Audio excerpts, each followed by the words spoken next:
వందనాలన్నా. పరిశుద్ధైన యేసుక్రీస్తునందు ప్రియులైన దేవుని బిడ్డలారా, దేవుని సన్నిధానంలో 2024 సంవత్సరం చివరి మాసం అనగా డిసెంబర్ మాసం చివరి దినాల్లో మనం ప్రవేశించాం. మరి మన ముందు ఇంకొక రోజు మాత్రమే ఈ సంవత్సరానికి మిగిలుంది. ఈ సమయంలో పరిశుద్ధ గ్రంథంలో నుండి దేవుని యొక్క వాక్యంలోని కొన్ని తలంపులు మనం గత గురువారం నుండి జ్ఞాపకం చేసుకుంటూ వస్తున్నాం. గత గురువారం మనం జ్ఞాపకం చేసుకున్న మాట మీకు జ్ఞాపకం ఉంది కదూ. హబక్కూకు గ్రంథం 3వ అధ్యాయము 2వ వచనం కదూ. హబక్కూకు గ్రంథం 3వ అధ్యాయము 2వ వచనం. యెహోవా, నిన్ను గూర్చిన వార్త విని నేను భయపడుచున్నాను. సంవత్సరములు జరుగుచుండగా నీ కార్యము నూతన పరచుము. సంవత్సరములు జరుగుచుండగా దానిని తెలియచేయుము. కోపించుతూనే వాత్సల్యమును జ్ఞాపకమునకు తెచ్చుకున్నాము. ఈ భాగంలో ప్రియులారా, భక్తుడు సంవత్సరాలు జరుగుతూ ఉండగా నీ కార్యము నూతన పరుచుము అని ప్రార్థిస్తున్నట్టుగా మనం జ్ఞాపకం చేసుకున్నాం. భక్తుడైనటువంటి హబక్కూకు చేసిన ప్రార్థన అని వచన ప్రారంభంలోనే మనం జ్ఞాపకం చేసుకున్నాం కదూ. కాబట్టి నూతన పరచబడే కొన్ని అనుభవాలను ఈ భాగం ద్వారా మనం జ్ఞాపకం చేసుకుందాం. గత గురువారం సంవత్సరములు అనే మాటను మనం కొంత వివరంగా ధ్యానం చేశాం. సంవత్సరాలు, రాబో సంవత్సరాలు ఎలా ఉంటాయి, ఎటువంటి సంవత్సరాలు మనం అనుభవించు అనుభవించ అనుభవించాలి, ఎటువంటి సంవత్సరాలు మనకు ఎదురవుతాయి, ఈ విషయాలు మనం గత గురువారం ధ్యానం చేశాం. ఈరోజు దేవుని బిడ్డలారా, దేవుని యొక్క వాక్యంలో నుండి మరికొన్ని తలంపులు జ్ఞాపకం చేసుకున్నాం కదండి. సంవత్సరములు జరుగుతుండగా నీ కార్యమును నూతన పరచుము. ఏమండి, నూతన పరచుము అనే మాట ఇక్కడ భక్తుడు వాడాడు. నూతన పరచండి అంటే కొత్తది ఏదో తీసుకురండి అంటం లేదు. ఏం చెప్తున్నాడండి? ఉన్నదాన్నే క్రొత్తదిగా చేయమంటున్నాడు. ఏమండి, ఉన్నదాన్నే ఏమండి మరి సరిదిద్దమని ప్రార్థిస్తున్నట్లుగా మనకి ఇక్కడ కనబడుతుంది. ఈ భాగాన్ని మనం జ్ఞాపకం చేసుకున్నప్పుడు పరిశుద్ధ గ్రంథంలో నుండి 3 లేదా 4 విషయాలు మనం ధ్యానం చేయొచ్చు. ఆ వచనాలు చెప్తాను, గుర్తుపెట్టుకోండి. 3 లేదా 4 విషయాలు మనం జ్ఞాపకం చేసుకోవచ్చు. ఒకటి, నూతన పరచబడుచున్న చెట్లు. లూకాసు వార్త 13వ అధ్యాయం. లూకాసు వార్త 13వ అధ్యాయం ఏమండి 6 నుండి 8 వరకు మనం చదివితే నూతన పరచబడిన చుట్టూ మనకు అక్కడ కనబడుతుంది. ఏమండి, నూతన పరచబడిన చెట్టు మనకు అక్కడ కనబడుతుంది. రెండవది, కీర్తనల గ్రంథం 103వ అధ్యాయము మనం చదివితే 103వ అధ్యాయము 5వ వచనంలో నూతన పరచబడిన పక్షి మనకు కనబడుతుంది. క్రొత్తదిగా చేయబడిన పక్షి మనకు కనబడుతుంది. మూడవదిగా ప్రియులారా, యెషయా గ్రంథం 41వ అధ్యాయము 14వ వచనం ప్రకారం పురుగు వంటి యాకోబు అని అక్కడ చదువుతాం. కాబట్టి యోవేలు గ్రంథం 1వ అధ్యాయం 2వ వచనంలో గొంగళి పురుగును కనబడుతుంది. అక్కడ పురుగు నూతన పరచబడుట, పురుగు నూతన పరచబడుట, ఇది మూడో విషయం. ఇక నాలుగవది 2 కొరింథీ పత్రిక 5వ అధ్యాయము 7వ వచనం. ప్రియులారా, కాగా ఎవడైనాను క్రీస్తునందున్న ఎడల వాడు నూతన సృష్టి. 2 కొరింథీ పత్రిక 5వ అధ్యాయం 17వ వచనం. ఎవడైనాను క్రీస్తునందున్న ఎడల వాడు నూతన సృష్టి, పాతవి గతించెను, ఇదిగో కొత్తవాయను. కాబట్టి నూతన పరచబడిన మనిషి కదండి. 4 విషయాలు సవిస్తరంగా మనం ధ్యానం చేయొచ్చు. ఇందులో ఈ పూట ప్రభు కృపను బట్టి ఒక విషయాన్ని మనం జ్ఞాపకం చేసుకున్నాం. ఒక విషయాన్ని. ఇప్పుడు చెప్పబడిన 4 విషయాల్లో ఒకటి చెట్టు అనుకున్నాం. 2 పక్షి అనుకున్నాం. 3 పురుగు అనుకున్నాం. ఏవండి? ఈ 3 మనిషినే సూచిస్తున్నాయి. మనిషినే సూచిస్తున్నాయి. కదండీ! చెట్లు మనుషులనే సూచిస్తాయి. ఏవండి? పరిశుద్ధ గ్రంథం చెప్పబడిన మాటలు. చెట్లు మనుషులనే సూచిస్తాయి. రెండోది ప్రియ దేవుని బిడ్డలారా, పక్షి ప్రియులారా దేన్ని సూచిస్తుంది అంటే మనుషులనే సూచిస్తుంది. అందుకే మీరు పాముల వలె వివేకము కలిగి పావురముల వలె నిష్కపటులై ఉండుడి. అంతేకాదు మీరు పిచ్చుకల కంటే శ్రేష్ఠులు అని ప్రభువారు అన్నారు కదూ. కాబట్టి అక్కడ ఉన్న పోలిక పక్షులు మనుషులనే సూచిస్తూ ఉన్నాయి. కాబట్టి మనుషులు పక్షులకు సూచన. ఏమండి? నిజమే ప్రియులారా. కాబట్టి ఇవన్నీ సూచనలుగా కనబడుతున్నాయి. పురుగు వంటి యాకోబు అనడంలో అక్కడ పురుగు యాకోబును సూచిస్తుంది. కాబట్టి మరి దావీదు కూడా ఒక సందర్భంలో నేను మిన్నల్లి వంటి వాడను అని చెప్పుకున్నాడు కదండి. మంటి పురుగు వంటి వాడను అని అబ్రహాం గారు అన్నాడు. నిజమే ప్రియులారా. కాబట్టి ఈ పురుగులు కూడా ఏమండి తమ్ము తాము తగ్గించుకున్న తమ్ము నూతన పరుచుకుంటున్న మనుషులనే చూపిస్తూ ఉన్నాయి. దేవుని బిడ్డలనే చూపిస్తూ ఉన్నాయి. కనుక ఈ పూట మనం ధ్యానించబోయే అంశం చెట్టు కదండి. చెట్టు. ఎందుకంటే ఈ పూట కనెక్షన్లకి చాలా సమయం అయిపోయింది. కాబట్టి పరిశుద్ధ గ్రంథంలో నుండి ఒక చిన్న మాట మనం జ్ఞాపకం చేసుకుందామండి. రండి లూకా రాసిన సువార్త. లూకా రాసిన సువార్త 13వ అధ్యాయం. లూకా రాసిన సువార్త అండి 13వ అధ్యాయము. 13వ అధ్యాయము ఏమండి 8వ వచనాన్ని చదువుతున్నాను. చూడండి. లూకా సువార్త 13వ అధ్యాయము 8వ వచనాన్ని చదువుతున్నాను. అయితే వాడు, అయ్యా నేను దాని చుట్టూ త్రవ్వి ఎరువు వేయి మట్టుకు ఈ సంవత్సరము కూడా ఉండనిమ్ము. అది ఫలించిన సరి, లేని ఎడల నరికించి వేయమని అతనితో చెప్పెను. చదవబడిన ఈ లేఖన భాగములో మనం కొన్ని ఆత్మీయ పాఠాలు నేర్చుకుందాం. యేసు ప్రభు వారు చెప్పిన మంచి లోతైన ఉపమానాల్లో ఇదొకటి. ఏమండి? ఈ యొక్క ఉపమానము నూతన పరచబట్టాన్ని గురించి. ఏమండి? విశ్వాసి జీవితం నూతన పరచబట్టానికి, భక్తి జీవితం నూతన పరచబట్టానికి, భక్తుడు క్రొత్తవాడుగా చేయబట్టానికి, సరిదిద్దబట్టానికి ఒక సూచనగా కనబడుతుంది. ఏమండి? కొన్ని సంవత్సరాల క్రితం దేవుని బిడ్డలారా, నేను కడప పట్టణంలో ఓ పెద్దయ్య గారు సంఘంలో ఇదే వాక్యం చెప్తూ వచ్చానండి.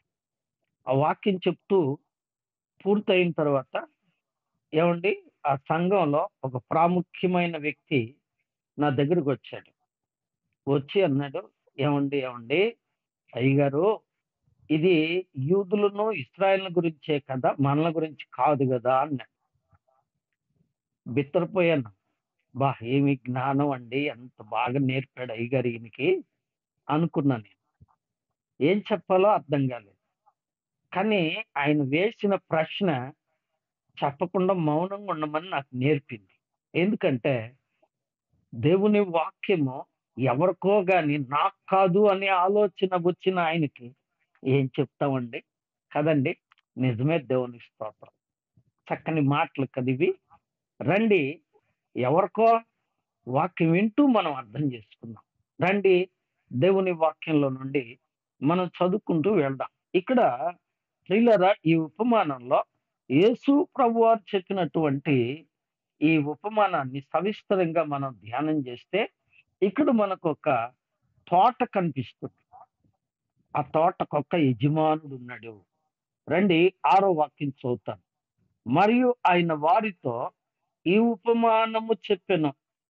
ఒక మనిషిని ద్రాక్ష తోటలో అంజూరపు చెట్టు ఒకటి నాటబడి ఉండెను. అతడి దాని పండ్లు వచ్చినప్పుడు ఏమీ దొరకలేదు. వినండి, ఇక్కడ ఒక తోట కనిపిస్తుంది. ఆ తోటకు ఒక యజమానుడు ఉన్నాడు. ఆ యజమానుడు ఆ తోటను కాపు కాయడానికి, ఆ తోటకు పరిచర్య చేయటానికి ఒక తోటమాలిని పెట్టాడండి. ఒక తోటమాలిని పెట్టాడు.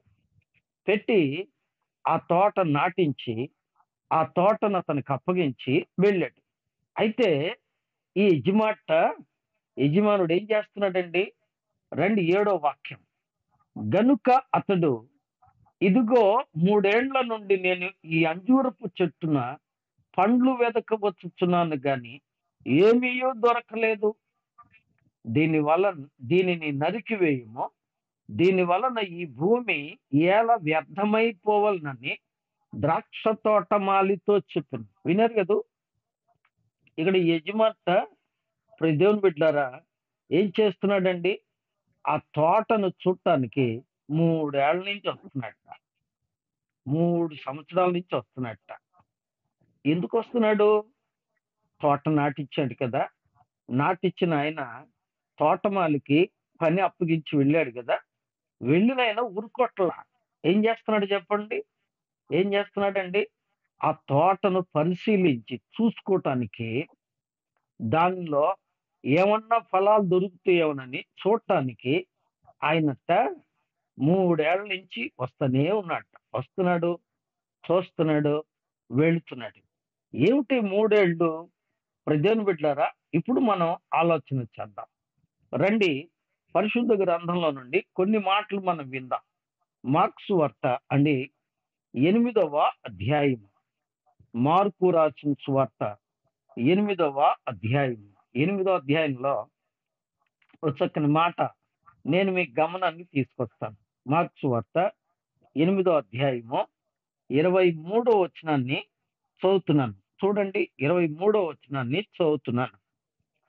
ఆయన ఆ గుడ్డివాని చేయి పట్టుకొని ఊరి వెలుపలికి తోడుకొని పోయి వాని కన్నుల మీద ఉమ్మె వేసి వాని మీద చేతులుంచి, నీకేమైనా కనబడుతుందా అని వానిని అడుగగా, వాడు కన్నులెత్తి, మనుషులు నాకు కనబడుతున్నారు, వారు చెట్ల వలె కనబడుచున్నట్లుగా, చెట్ల వలె నుండి నడుచుచున్నట్లుగా నాకు కనబడుచున్నది అన్నాడు. గుడ్డివాడు కళ్ళు ముట్టడానికి యేసయ్య దగ్గరికి ఆ గుడ్డివాడిని తీసుకొచ్చాడు. యేసయ్య ఊరి వెలుపలికి తీసుకెళ్లి అతని కళ్ళ మీద ముట్టి,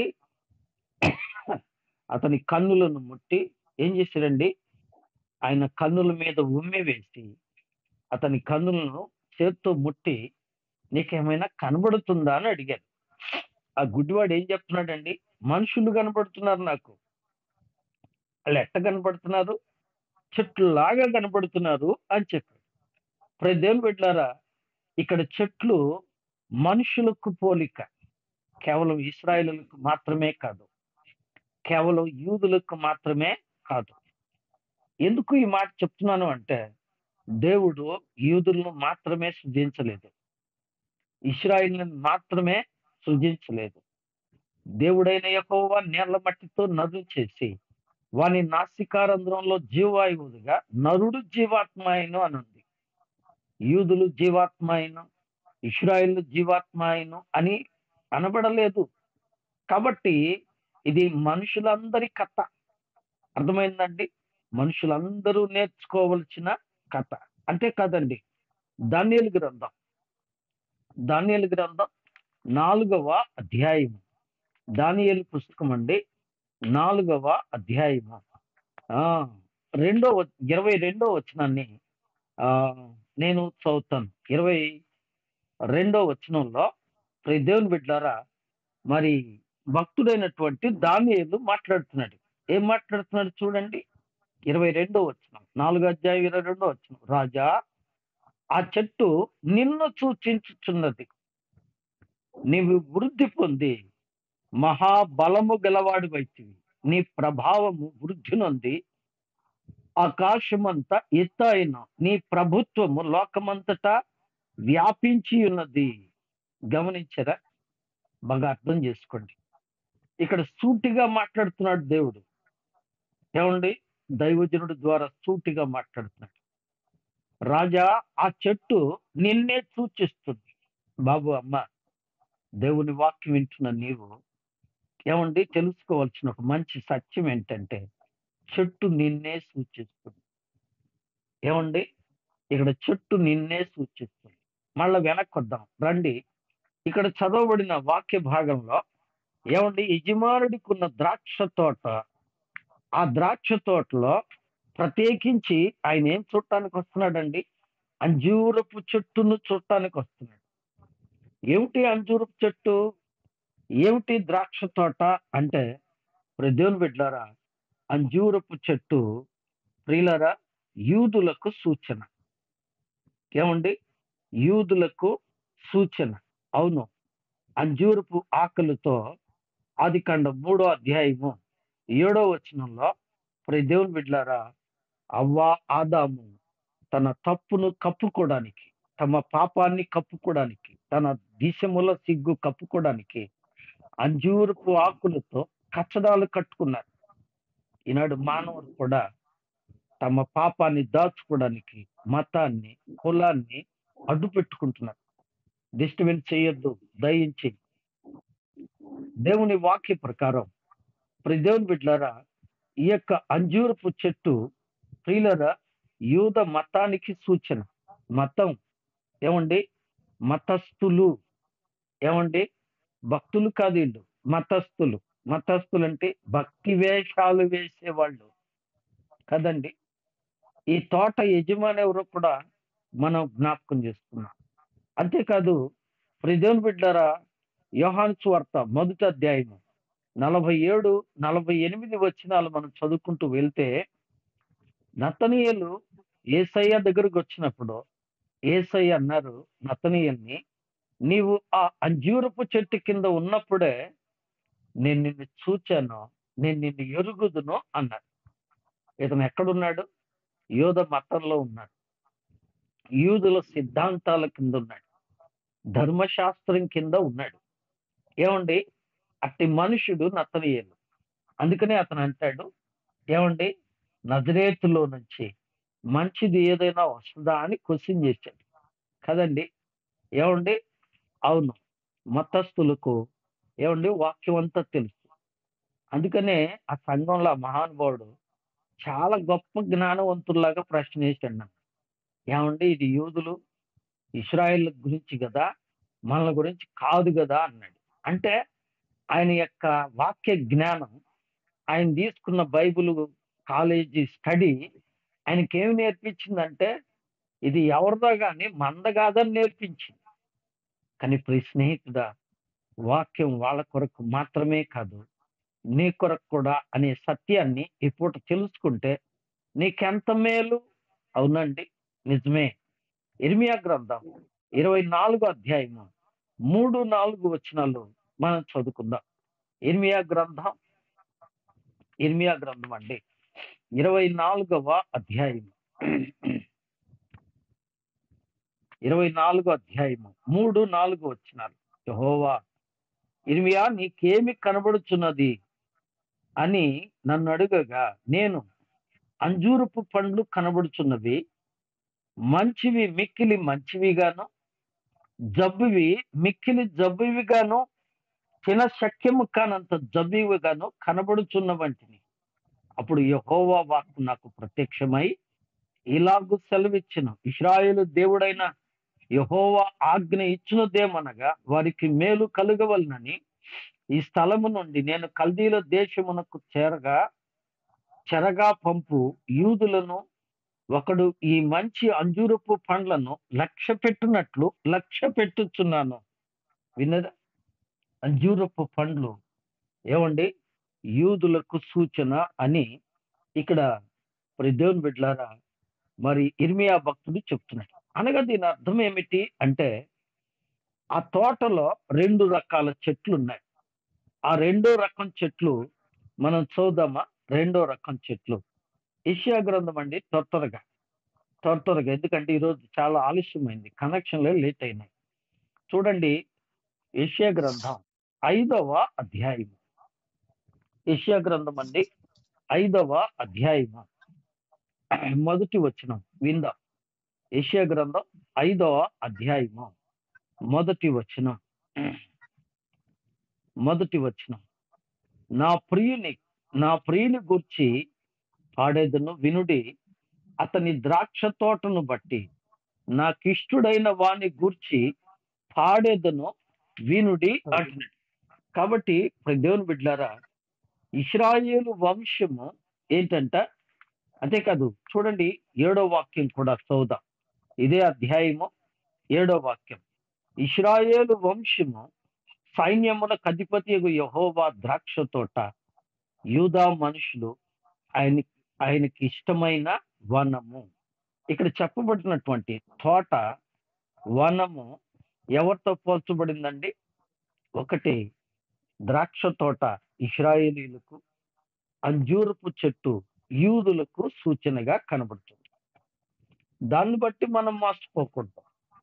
ఏమండి, యూదులు యూద మతాన్ని గొప్పగా చెప్పుకొని తామే భక్తులమని చెప్పుకునే గుడ్డి భక్తి కలిగిన వాళ్ళు.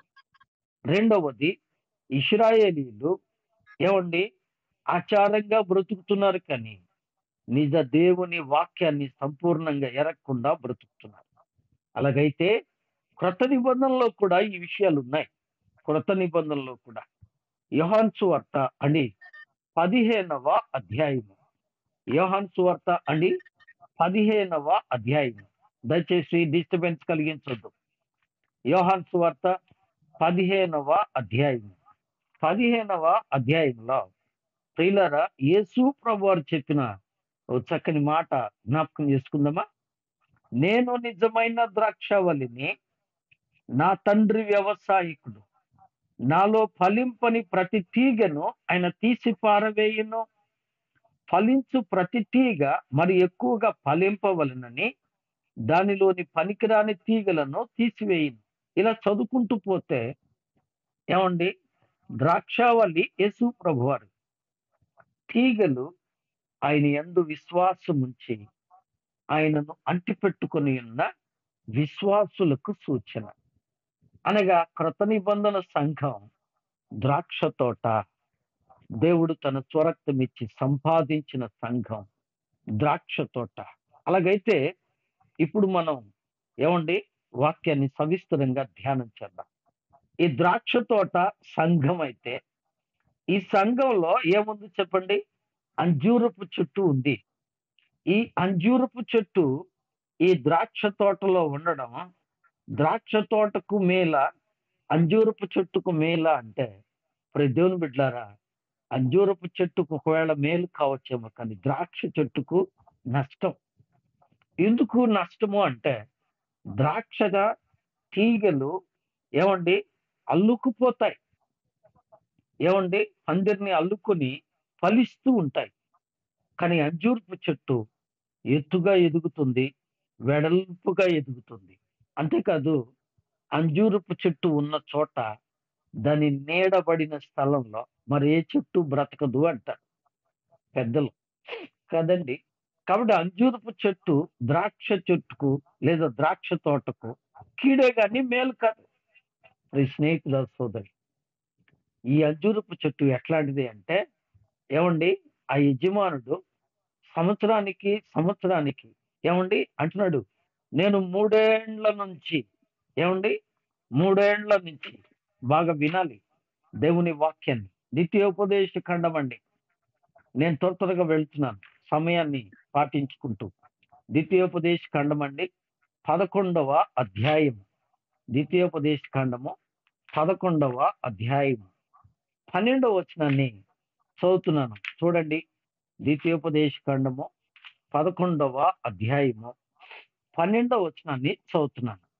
అది ఆకాశ వర్ష జలము తగును, అది నీ దేవుడైన యెహోవా లక్ష్యపెట్టు దేశం.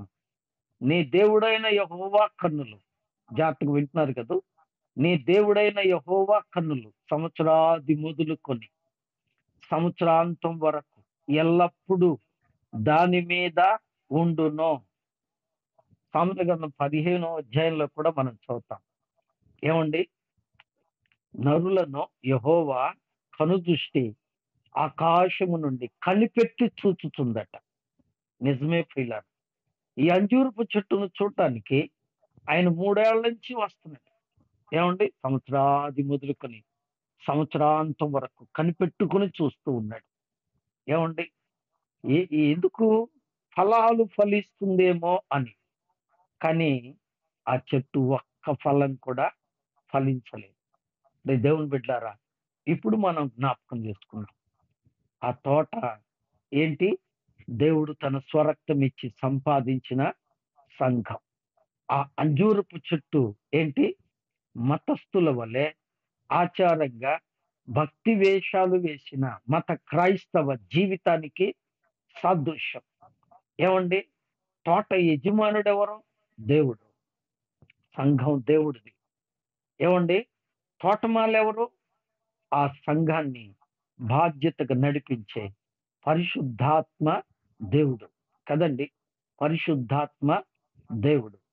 యేసు తన స్వరక్తం ఇచ్చి సంపాదించిన సంఘాన్ని ఆయన ఎవరికి అప్పగించి వెళ్ళాడండి? పరిశుద్ధాత్మకు అప్పగించి వెళ్ళాడు. ప్రభు అయిన యేసే తోటమాలి. అలాగైతే తండ్రి అయిన దేవుడు ఏమంటే పరలోకం నుండి తొంగి చూస్తున్నట్ట. ఏం చేస్తున్నాడు? ఇకనైనా ఫలిస్తారేమో. ఏమంటే ఇకనైనా ఫలిస్తారేమో. సంఘంలో ఈ ద్రాక్ష తోట వంటి సంఘంలో ఈ అంజూరపు చెట్లు లాంటి వాళ్ళు ఉంటారు. వాళ్ళు మారరు, ఇంకొకళ్ళని మారనీయరు. ఏమండి? వాళ్ళు బాగుపడరు, ఇంకొకళ్ళని బాగుపడనీయరు. వాళ్ళు ఫలించరు, ఇంకొకళ్ళని ఫలించనీయరు. ఎంత దౌర్భాగ్యం! దేవుని బిడ్డలారా, దినములు గడుస్తున్నాయి, సంవత్సరాలు గడుస్తున్నాయి. ఏమండి? హబక్కూకు ప్రార్థిస్తున్నాడు. ప్రభువా, సంవత్సరములు జరుగుచుండగా నీ కార్యమైన నన్ను నూతన పరుచు ప్రభువా అని ప్రార్థిస్తున్నాడు. నిజమే ప్రియులారా. ఈ అంజూరపు చెట్టు వంటి జీవితం నీలో ఉంటే ప్రభు నిన్ను కనిపెడుతున్నాడు అనే సత్యాన్ని గమనించాలి. ముందుకెళ్దాం, సమయం అయిపోయింది. ఇప్పుడు ఆ యజమానుడు అన్నాడు, ఈ అంజూరపు చెట్టు వలన ఈ తోటలో ఉన్న ఈ స్థలం ఎందుకు వ్యర్థం కావాలి? దాన్ని నరికేయవయ్యా అన్నాడు. మత్తయి సువార్త 3వ అధ్యాయము 10వ వచనం. ఇదిగో ఇప్పుడే గొడ్డలి చెట్ల వేరున ఉంచబడి ఉన్నది. మంచి ఫలములు ఫలించని ప్రతి చెట్టు నరకబడి అగ్నిలో వేయబడును అని చదువుతున్నాం కదూ. అలాగైతే ఈ చెట్టు పరిస్థితి నరికి వేసే స్థితిలోకి వచ్చింది. నిజమే, గడిచిన సంవత్సరం అంతా ఓర్చుకున్నాడు పరలోకపు తండ్రి నిన్ను గురించి. నువ్వు మారుతావని, నీ బుద్ధి మార్చుకుంటావని, నువ్వు ఫలిస్తావని, నువ్వు ఆత్మీయ స్థితిలో నలగుడు పడతావని, నీవు దేవునికి ఇష్టమైన వ్యక్తిగా భక్తిగా జీవిస్తావు అని ఆశతో ఎదురు చూస్తున్నాడు. కానీ నువ్వు మారట్లా. అందుకే ఆయన అంటున్నాడు, తీసిపడై తీసిపడై అంటున్నాడు. ఈ విశ్వాసి జీవితం ఎంతవరకు వచ్చిందంటే నరకబడే స్థాయికి వచ్చింది. అప్పుడు దేవుని బిడ్డారా, దేవుడు అనగా తోటమాలి అడ్డుపడుతున్నాడు. ఏమని అడ్డుపడుతున్నాడండి? ఇప్పుడు మనం చదువుకున్న వాక్య భాగంలోకి వద్దాం. ఏమండి? ముగింపులోకి వద్దాం, సమయం అయింది. లూకాసు వార్త 13వ అధ్యాయము. లూకాసు వార్త అండి 13వ అధ్యాయము 8వ వచనం. 8వ వచనంలో తోటమాలి అంటున్నాడు. చూడండి, ఏమండి? ఆ తోటమాలి ఏం చెప్పాడు? అయితే వాడు, అయ్యా, నేను దాని చుట్టూ త్రవ్వి ఎరువు వేయి మట్టుకు ఈ సంవత్సరం కూడా ఉండనిమ్మో. ఏమంటున్నాడు చెప్పండి? ఈ సంవత్సరం కూడా ఉండనియ్యా. ఏమండి? ఎంత ప్రేమ ఆ తోటమాలికి! ఎందుకంటే ఆ చెట్టును ఇప్పటి వరకు సాకాడు, నీళ్లు పోసాడు, ఎరువు వేశాడు, ఎంతో బాగా దాన్ని సాకుతున్నాడు. ఏమండి? అందుకోసం అతనికి కొంచెం బాధగా ఉంది. ఆ తోటమాలి యజమాని బ్రతిమలాడుతున్నాడు కదండి. నిజమే. ఎవరా తోటమాలి అంటే, ఇప్పుడు రండి దేవుని వాక్యంలోనికి వెళదాం. రోమార పత్రిక, రోమీయులకు రాసిన పత్రిక 8వ అధ్యాయం 34వ వాక్యం.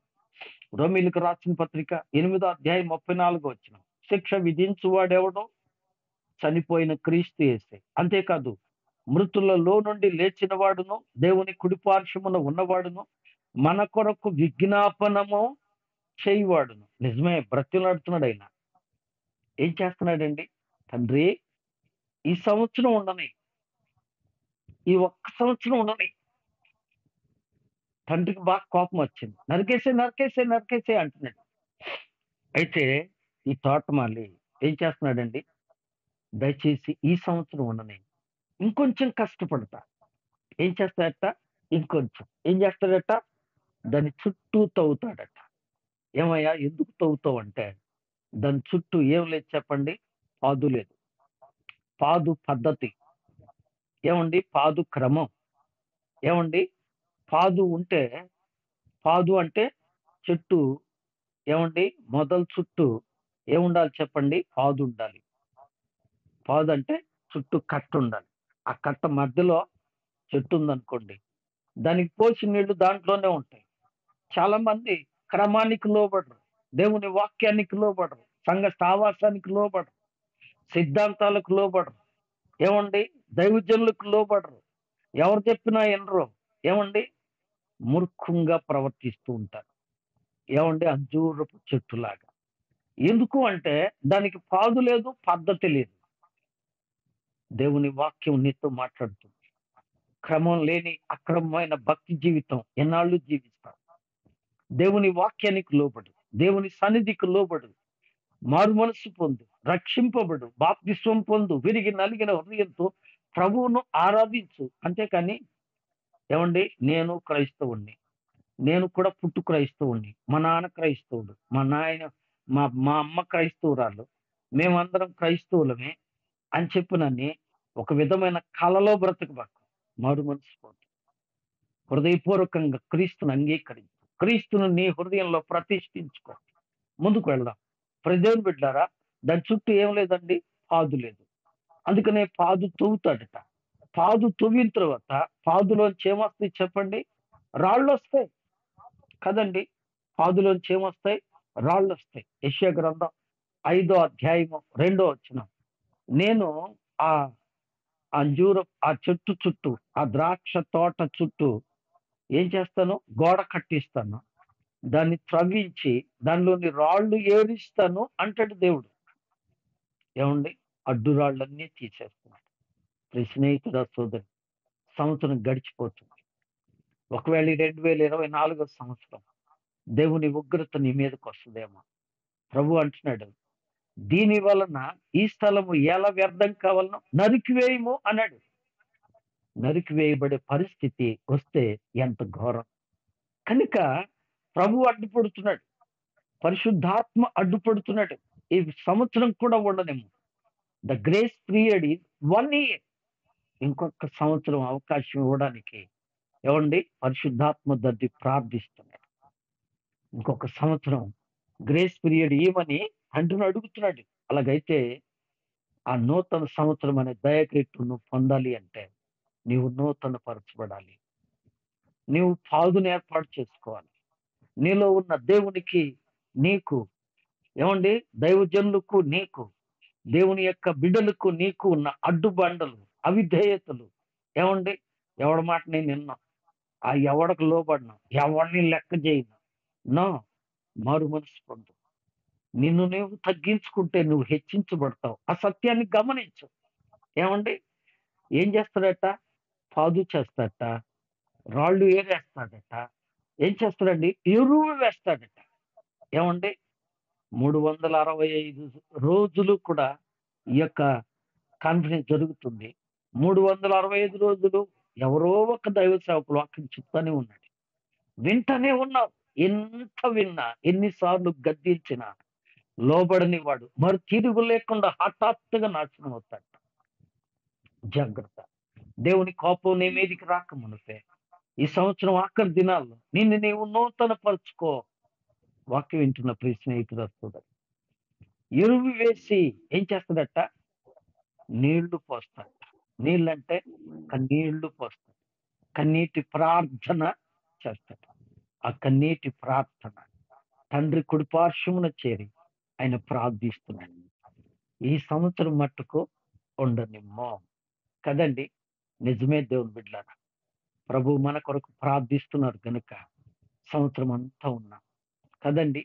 ఎన్ని తప్పులు చేసినా, ఎన్ని పొరపాట్లు చేసినా, ఎన్ని అవిధేయతలు, ఎన్ని లోపాలు, ఏమండి, వీటన్నిటిలో కూడా క్షమాపణ పొంది మనము మరొక సంవత్సర కాలం జీవించి ఉన్నామంటే దేవుని కృప, ఆయన కృప.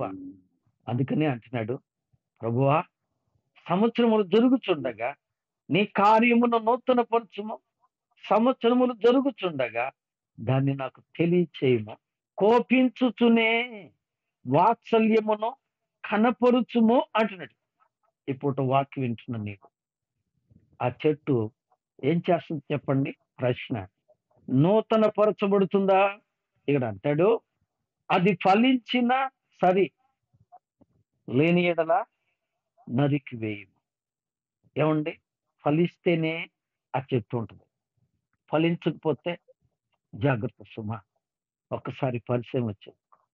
నీ కోసం ప్రాణం పెట్టిన ప్రభు, నీ కోసం త్యాగమైపోయిన ప్రభు, నువ్వు నశించడం నీకు ఇష్టం లేక నశించిన దాన్ని వెతికి రక్షించడానికి వచ్చిన ప్రేమమూర్తి నీ కొరకు తండ్రి కృపార్షణ చేరి విజ్ఞాపన చేస్తున్నాడు గనక సంవత్సర దినాలు నిన్ను కాపాడుతూ వచ్చాడు.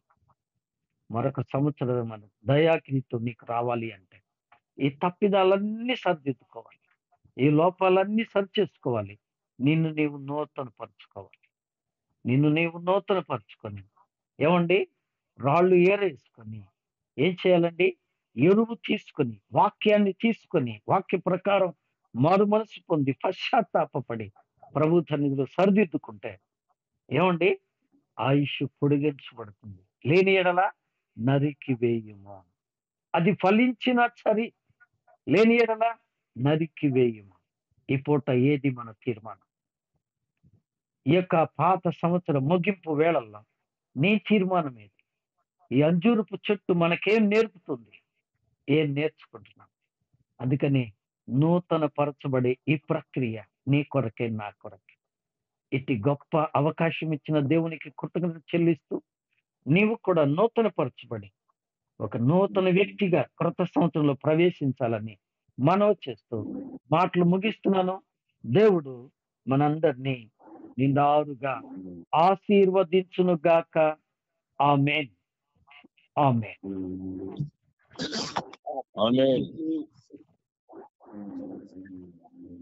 ప్రభునందున్న